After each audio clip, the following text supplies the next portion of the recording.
په ټولیز ډول د افغانستان د ځمکې 2/3 برخه د لوړو غرنۍ زنځیرونو یعنی سلسلو خاخونو پوښلې ده.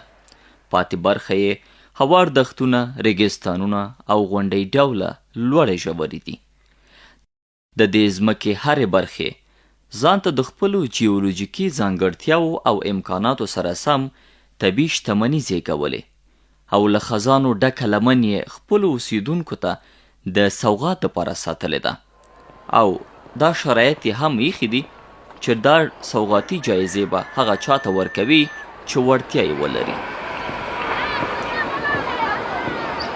البته دا وړتیا د اوسیدونکو په کمال پورې اړه لري چې څومره کولی شي دا شتمني پیدا او د راسپړلو لپاره یې سوله ییز چاپیریال رامنځته کړي.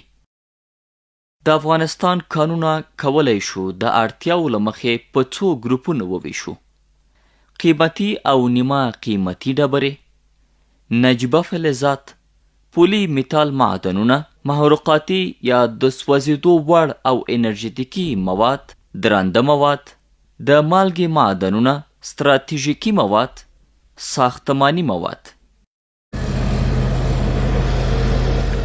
د مستند دغه لمن د افغانستان د دغو شتمنیو له ډلې څخه د محروقاتي او انرژیتیکي موادو د کانونو له کورنۍ څخه د نفتو او تیلو برخې ته ځانګړې ده. د هېواد دا لویه شتمني د شمال په سرپل ولایت کې ده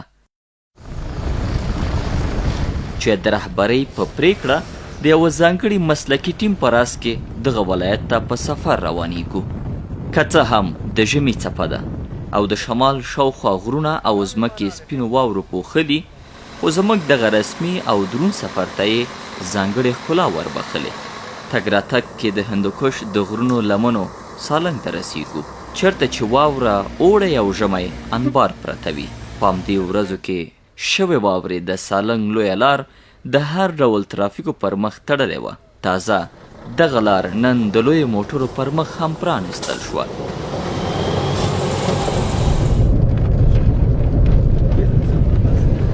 د سالنګ لوی تونل ته نږدې کیږو، خو هوا دومره یخه ده چې واوره یخک شوې او د موټرو ټایرونه پکې سلیپ کوي او ښویېږي.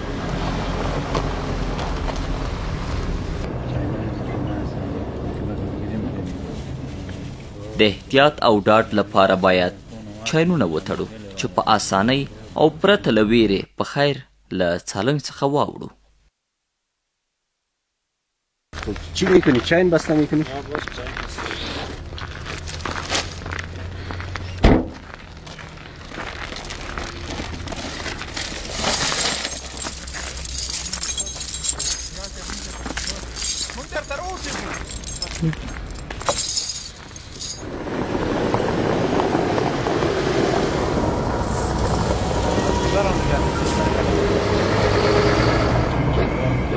د هندوکش د غرونو دنګې څوکې او د واورو سپین شال دغې سیمې ته لا ښکلا ورکړې. موږ خپل سفر ته ادامه ورکوو او له سالنګ څخه د مزار شریف، بلخ، جوزجان او سرپل پر لور خوځېږو. شپه په مزار شریف کې تم کیږو او سهار وختي بیا د سرپل ولایت پر لور حرکت کوو او وروسته له 3 ساعته مزل دغه ولایت ته رسیږو.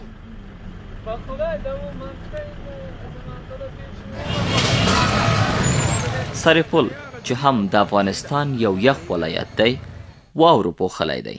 د والي صاحب دفتر ته ځو او ورسره د خپل سفر موخه شریکوو. مخکې تر دې چې د سفر اصلي موخه راواخلو، سر کې سرپل ولایت د جغرافیایی موقعیت له مخې د والی بیان را پیژنی. ولایت سرپل یک از ولایت شمالی افغانستان است که دارای 6 ولسوالی و همچنان 42 ریاست می باشد. در این ولایت در جغرافیاش اقوام مختلف با زبانهای مختلف زندگی می کنند. قوم ازبک، قوم پشتون، قوم هزاره، قوم ترکمن، قوم پشه‌ای، اینها با عنعنات و زبان مختلف در این جغرافیا زندگی می کنند و دارای فرهنگ‌های مختلف هستند. والی د کار د اسانۍ په موخه مشوره راکوي او په وینا یې د قشقري د نفتو کان ته تللې لارې واورو پوښلي او یخک کې هم موټر نشي تللی. وړاندې تر دې چې د قشقري پر لور وخوځېږو، د دغې زیرمې د ارزښت په تړاو د سرپل ولایت والی وایي نفت قشقری یک نفتی است که حالی تعداد 30,000 نفر اینجا کارگر گرفته. نفت قشقری یک نفتی است که چند سالهای پیش هم کسی قرارداد کرده بود، تا هنوز هم قرارداد اونا نشده بود. تازه حالی قرارداد دوباره چینایا قرارداد شده. انشالله نفت قشقری در سرپل بسیار هزینه بلند داره. د ولایت مقام له امکاناتو څخه په ګټه د قشقرې پر لور حرکت کوو. په رښتیا هم لاره ټوله که غرونه دي او یا هم ځمکه سپینو واورو نیولې، کان ته په نږدېوالي چې خپله دا شتمني هم د یوې تپې پر سر پرته ده، ټوله سپینو واورو ښکلې کړې. خو په دې فکر چې د ځمکې لاندې د تیلو او د پاسه بیا د اوبو ذخیرې دواړه د لوی خدای جل جلاله لورینه او برکت دی چې پر افغانستان یې پیرزو کړی. دغه زیرمه د سرپل ولایت څخه په شاوخوا 15 کیلومترۍ کې پرته ده. له څه ځنډ مزل وروسته چې ورته مو هیجان هم و، د افغانستان دغې لوی زیرمې ته رسیږو. مدرای کلان میه بالا شده نمیتونه، توسط موتر دیگه کیبل شده کش کرده میان در اینجا بالا میکنن، تا وقت نشیب شدن باز خودشون میرن.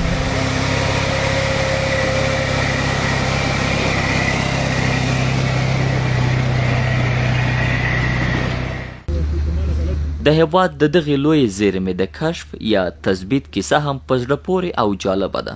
انجینیر سبی پاړه وایي د کشفېدو نه مخکې دلته یو ټیم د سروې راغلی و چې هغه روس خپله دا هم و سرجیولوژ و ښځه هم وه. هغې کهاني داسې ده چې دوی راتلل دلته سروې دپاره په آس سپاره و، په دا منطقو باندې تېرېدل. دغه د انګوت معدن چې ده دا منطقه د ریلیف دوی ته خوند ورکړو چې ممکن دلته دوی هغه نفت باید ولري. نو دوی چې دلته ټیم د تخنیکي راغلل، برمکاري شروع کړل. دلته دوی 7 څاګانې برمه کړلې، د اول نه نیولې تر 7 څاګانو پورې. دوی طبقې د الب آب ترې راخلاصول، نفت بې علایم به و، نفت به نه و. بعد له هغې نه دوی وغوښتل چې دا څه رقم ته هغه د ټیم تخنیکي کېناستو چې د 7 څاګانې مو برمې کړلې، دا کې نفت ولې را نه وځي. نو دوی هغه اکتشافي څاګانې همداسې وي چې اقلا 3 څاګانې باید ول، دوی 7 څاګانې پکې ووهلې. نو دې وجې نه دوی په دا تصمیم شول چې د یو څا نمبر 8 داسې وایو لږ ومخته ځو ګتریف خلاصوو.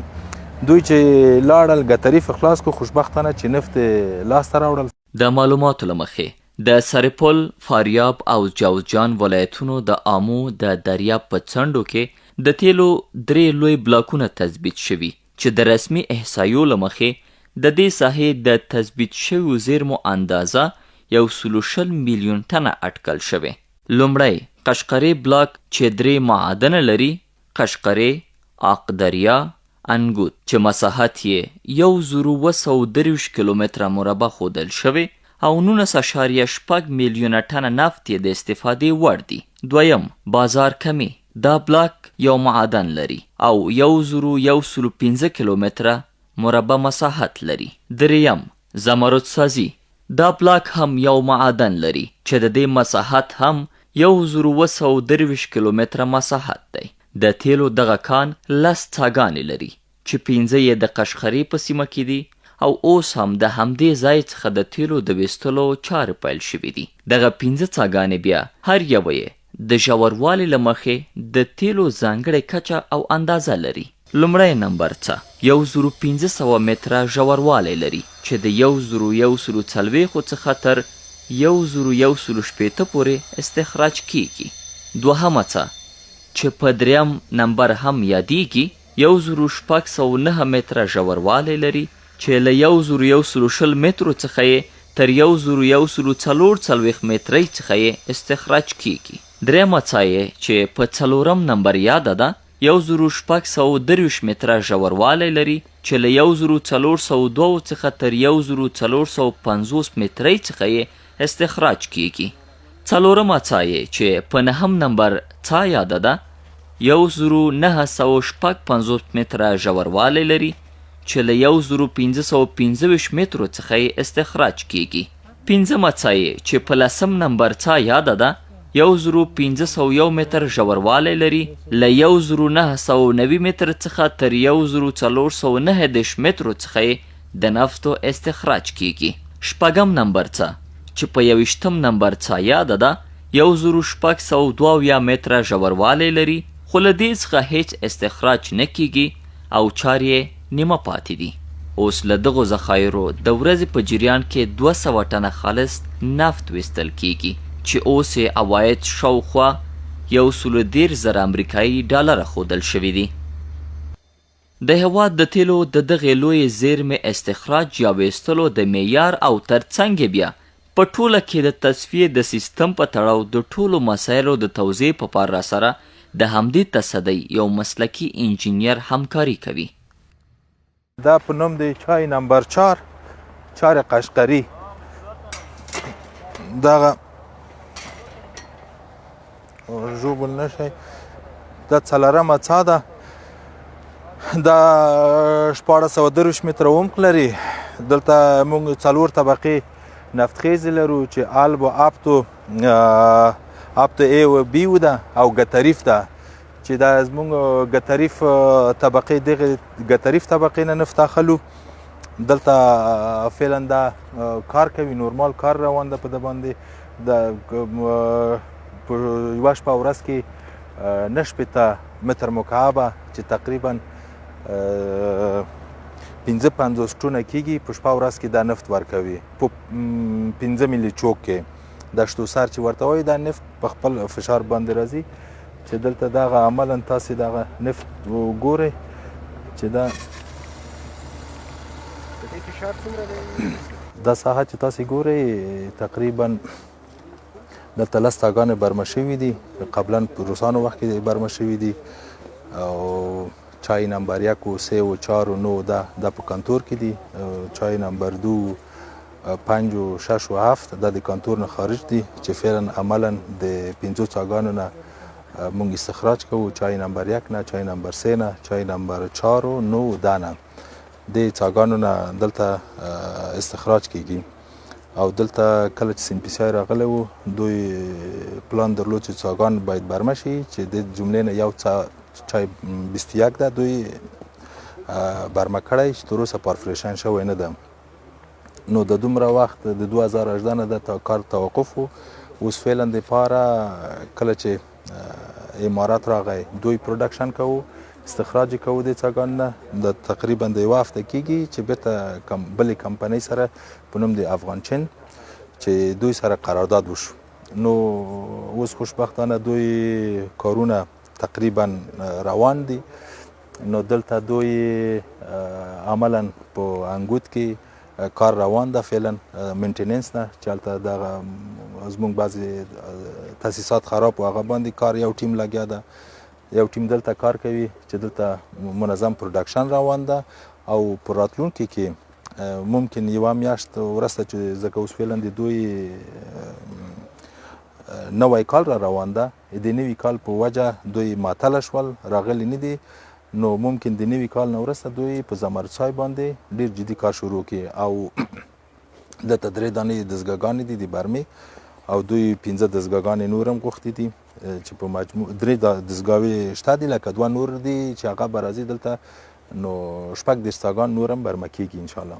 په مجموع کې د 15 څاګانو نفت راځي دا منطقې ته چې دا په نوم د ګدرینګ یادېږي. دلته چای نمبر 9 4 1 و 2 دغه څاګان دي دلته نفت راځي. په مجموع کې دلته سره مکس کېږي. مونږ غواړو چې د هر څا د بیت معلوم کو. نو دلته میجرینګ لرو چې میجر کوي ځکه د هر څا د بیت اوس فعلا دپاره مونږ میجر کړي دي معلوم دي. نو مکس دوی راځي دلته مکس کېږي زی طرف دی تر طرف ته چې هلته بیا مونږ یې غږوو. دا په نوم د ګاز دا په نوم د فلټر ده. فلټر ده دغه په د ترکیب د نفت کې که کوم داسې اوبه وي یا نور میخانیکي ذرات پکې وي هغه راځي دلته تانشین کېږي چې موږ په هفته کې یو وارې دغه وال خلاصوو.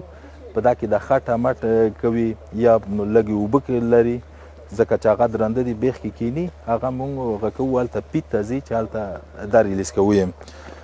همداسې نفت دې نه جریان پیدا کوي راځي طرف په ایتر طرف ته. نو په دا ایترو کې هلته دې ته حرارت ورکول کېږي، ګرمیږي.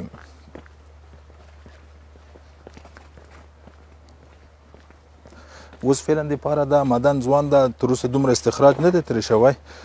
نو دلته موږ کیمیکال هم لرو، که چیرې د وخت په تېرېدو سره د کې اوبه پیدا شي بیا کولی شو چې دې غذې نه موږ مواد کیمیاوي مواد دي چې هغه پکې پمپېږي تر څو هغه اوبه د هغه نه جدا شي. دلته دغه سیستم په نوم دی ایتر یادېږي. خپله قشقري معدن کې دغه 3 ایتره موجود دي.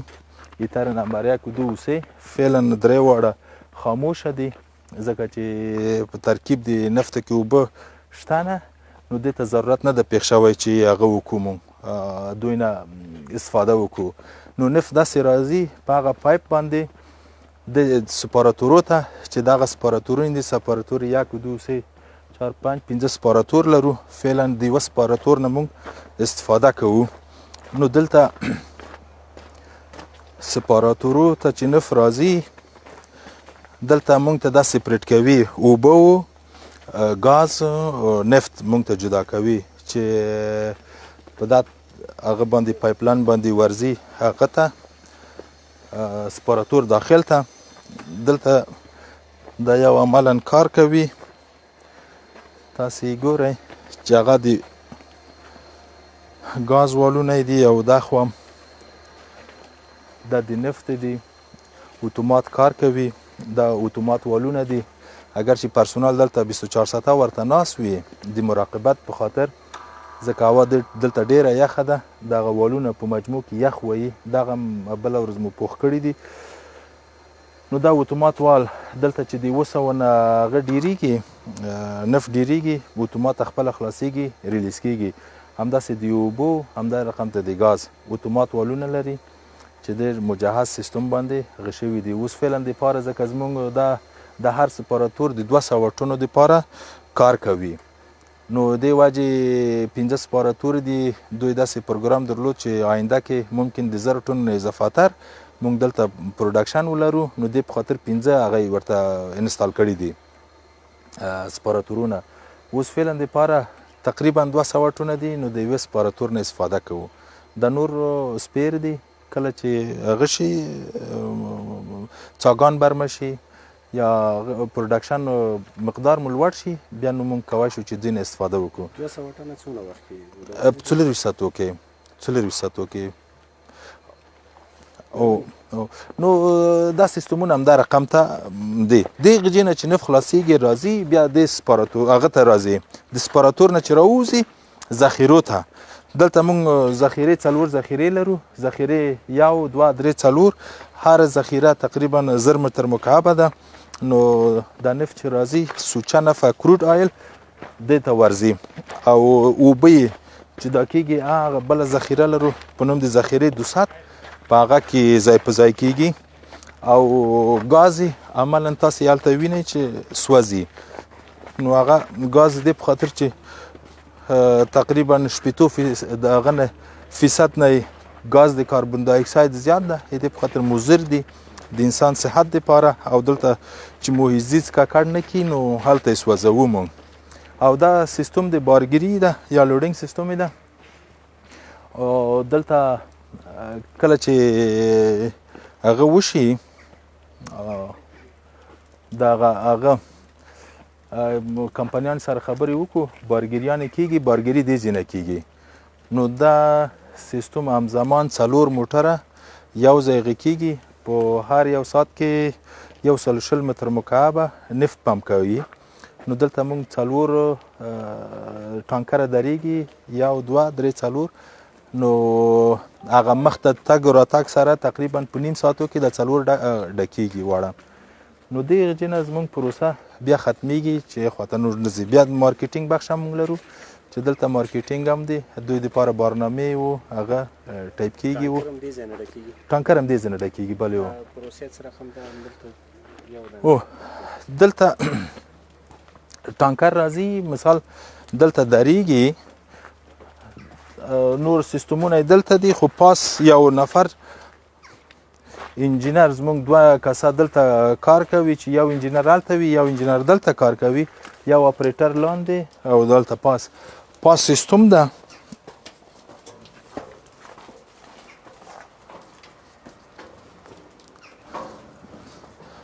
او د برق اوس ګل کړی ده، د په خاطر چې هغه نه خلاصې کړي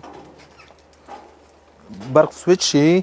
دا اوس فعلا دپاره برق خاموشه ده، د په خاطر چې هغه نشي. نو دې ځای نه لکه یو لوډ بل لوډ دې ځای نه مونږ یې کنټرولوو، دې ځای نه ورته سیټ کېږي چې هره خانه باید څومره ټونه بارګیري شي، همدې ځای نه مونږ ورته سیټ کوو. نو همدلته یو کس انجینر ولاړ وي، او د والونه نه د میخانیکي والونه دي، که چیرې دا کار ونه کړي میخانیکي نه مونږ کولی شو چې دا کنټرول کړو، دا مکمل دا سیستم. نور دغه ځای نه چې راشي دې ځای پورې زموږ مسؤلیت ده چې دوی هغه کوي. دې نه وروسته چې وځي نو بیا د ایچ ای سی مربوط کېږي او د پی پی اف چې دوی څه رقم ته باید وایرسي.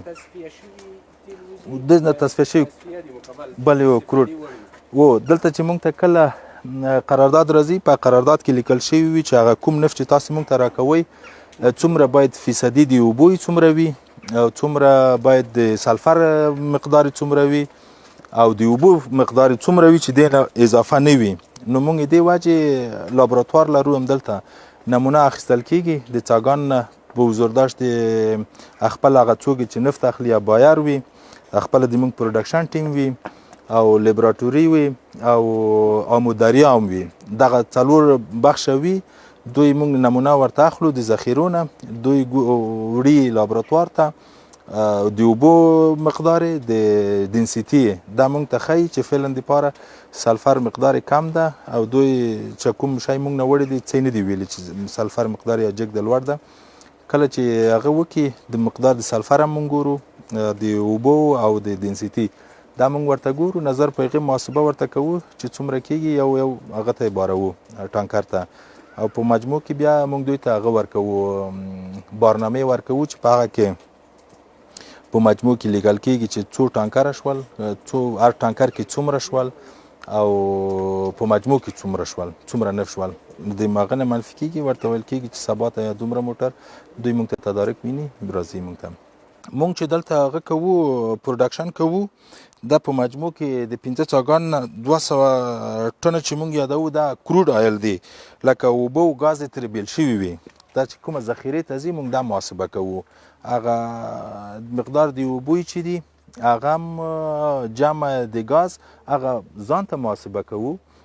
کله چې ذخیرې ته راځي چې مونږ بایر ته یې ورکوو، نو هغه بیا کروډ وي، ځکه خالص وي چې پاکې نه وي موجود، نو هغه مونږ نه دوی اخلي. د کوچري اوبه ولري، یا مثال د نور میخانیکي ذرات ولري، یا سلفر مقدار ډیر وي، بیا غاز مونږ نه دوی نه اخلي، ځکه دوی بیا ریفاینري سره مچ نه کوي. دغه هغه نفت دی چې څانه راغلی دلته سپریټ شوي دي، ګاز او اوبه یې بیل شوي دي، او دغه چټل مونږ کې دغه نفت دی کروډ آیل دی چې د هغه نه راوتي دي، د څا نه راوتي دي او دلته سپریټ شوي دي، اوبه یې بیله شوې. دغه هغه نفت دی چې دلته مونږ ذخیرې ته ځي، ځکه دا اتومات وال ده په دنه تېر دا پاک شوي تیل دی. دغه پاک شوي تیل دی چې د څا نه راوتي دي او دلته مونږ هغه کوو، او هر هفته مونږ دې ځای نه نمونه اخلو، یوه نمونه اخلو لابراتوار ته یې لیږو، دې په خاطر چې لابراتوار پاس په کم کې ده، په کم کې ده، نو چې دې په خاطر چې په د ترکیب کې اوبه تېرې نه شي، ممکن هغه کار درست ونه کړي، سپریټ یې نه شي کړلی، نو مونږ ته معلومات کېږي. که چیرې فیصدي د اوبو زیاتېږي کمیږي، هلته واټر انټرفیس لري یا پاس، هغه وال ورته تړو، هغه کوي، هغه کانتاکت د نفت او ګاز سره بیلوو. نو دې وجې اوس فعلا دپاره هر سیستم عیار ده، اوبه یې صفر دي، نو دې ځای نه چې وځي کروډ آیل دی او ذخیره کېږي. هیواد کې د کورنۍ جګړو له امله د ملي شتمني هم نه ده پاتې شوې، او د خلکو په وینا چې د جنگونو په دوران کې به له دې زیرمو هم په غیر قانوني توګه په زغرده استخراج را روان او آن دا چې ځینې وختونه به نفت همداسې خوشي او خلکو به د اوبو په ویالو کې د اوبو له سر څخه نفت راټولول او سوځول یې. په دې وروستیو کې بیا د افغانستان اسلامي امارت د کانونو د وزارت لخوا د نفتو دغه کانونه آزادې بولۍ ته وړاندې شول چې د چین هیواد د نفت ملي شرکت دغه قرارداد ترلاسه کړ او لاسلیک یې کړ. د کانونو وزیر بیا وایي چې دغه قرارداد په داسې یو ډول ترتیب شوی چې په هر اړخ کې د افغانستان ګټه په نظر کې نیول شوې ده.